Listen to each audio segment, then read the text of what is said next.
মাসের শুক্লপক্ষে ষষ্ঠীর দিনকে খুব জাঁকজমক করে ছোট বউ অরণ্য ষষ্ঠী ব্রত করল এবং মেয়ে জামাইকে আনিয়ে জামাইয়ের কপালে দইয়ের ফোঁটা দিল। এই থেকে মা অরণ্য ষষ্ঠীর মাহাত্ম্যের কথা চারিদিকে ছড়িয়ে দিল। এই ব্রতকে জামাই ষষ্ঠী বা অরণ্য ষষ্ঠী বলা হয়।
খাবার জিনিসের উপর খুব লোভ ছিল। ঘরের খাবার জিনিস নিজের চুরি করে খেত আর সমস্ত দোষ দিত বাড়ির পোষা একটা কালো বিড়ালের উপর। বিড়ালটা ছিল মা ষষ্ঠীর বাউন্সে, রোজ গিয়ে মা ষষ্ঠীকে চুরি করে খাওয়ার সব কথা বলে দিত, কিন্তু ছোট বউ নিজের দোষ কখনো স্বীকার করত না। এমনি করে জ্যৈষ্ঠ মাসের শুক্লপক্ষে ষষ্ঠীর তিথিতে অরণ্য ষষ্ঠী প্রতিদিন এসে গেল। ব্রাহ্মণী ব্রত করবে, বাড়িতে হবে আর আনন্দ উৎসব। ব্রাহ্মণী পুজোর জন্য নিজের হাতে পায়েস, মিষ্টি, ক্ষীর ও নাড়ু তৈরি করলো এবং ছোট বউকে বলল, বৌমা আমি চানটা সেরে আসি, তুমি ততক্ষণে বসো, দেখো যেন বিড়ালটা কোনো জিনিসের মুখ না দেয়। ব্রাহ্মণী চলে গেল স্নান করতে। এদিকেও ওই সব ভালো ভালো খাবার দেখে বউ আর লোভ সামলাতে পারলো না। মিষ্টি, ক্ষীর, পায়েস, দই যা পারলো তাড়াতাড়ি খেয়ে নিল আর একটু দই নিয়ে বিড়ালটার মুখে মাখিয়ে দিল। এদিকে ব্রাহ্মণী স্নান করে এসে দেখলো সে খাবারগুলো সব খেয়ে যেন খাবলে খেয়ে গেছে। ব্রাহ্মণী ছোট বউকে তখন জিজ্ঞেস করলো, ও বৌমা, পুজোর জিনিস মিষ্টিগুলোকে এরকম করে খাবলে খেয়ে গেল? ছোট বউ বললো, কি জানি মা, একটু অন্যমনস্ক হয়েছিলাম, সে সময় আমার চোখে ধুলো দিয়ে বিড়ালটা সব খেয়ে নিয়েছে, ওই দেখুন না ওর মুখে সব লেগে রয়েছে।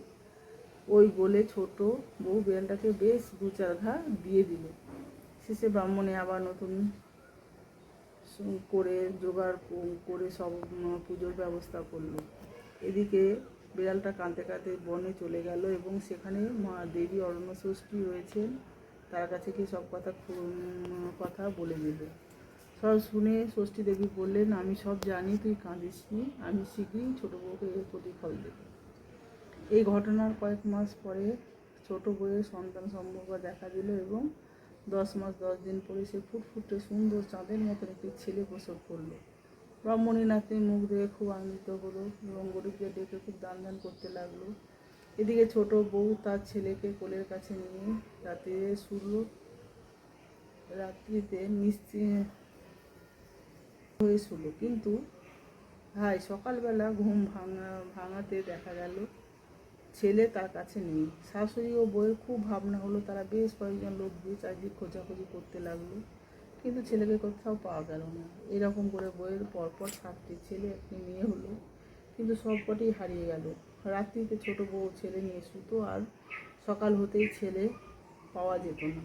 তখন পাড়ার সকলেও বলতে লাগলো যে ছোট বউ মানুষ নয়, নিশ্চয় রাক্ষসী, ছেলেগুলোকে সে নিশ্চয়ই খেয়ে ফেলে। এই বউকে কিছুতেই বাড়িতে রাখা উচিত নয়, ওকে এক্ষুনি বাড়ি থেকে তাড়িয়ে দেওয়া উচিত। পাড়ার লোকের সব কথা ছোট বউয়ের কানে গেল। সে আর সহ্য করতে পারলো না, নিজেই বাড়ি ছেড়ে একদিন বনে চলে গেল। সে বনে গিয়ে কেঁদে কেঁদে বলতে লাগলো, আমার এ কি হলো মা ষষ্ঠী, তুমি আমার 7টি ছেলে একটি মেয়ে দিয়ে সব কেড়ে নিলে কেন মা? আমাকে তুমি নিয়ে নাও, আমি একদিনও বাঁচতে চাই না। ছোট বউ এইভাবে আক্ষেপ করতে লাগলো। লজ্জা হতো না, সেই কারণেই আজ তোর এই দুর্দশা হয়েছে। তখন ছোট বউ বুড়ির পায়ের উপর আছড়ে পড়ে কাঁদতে কাঁদতে বলতে, জানলে আমার দয়া করবো, না হলে আমি তোমার পা ছাড়বো না।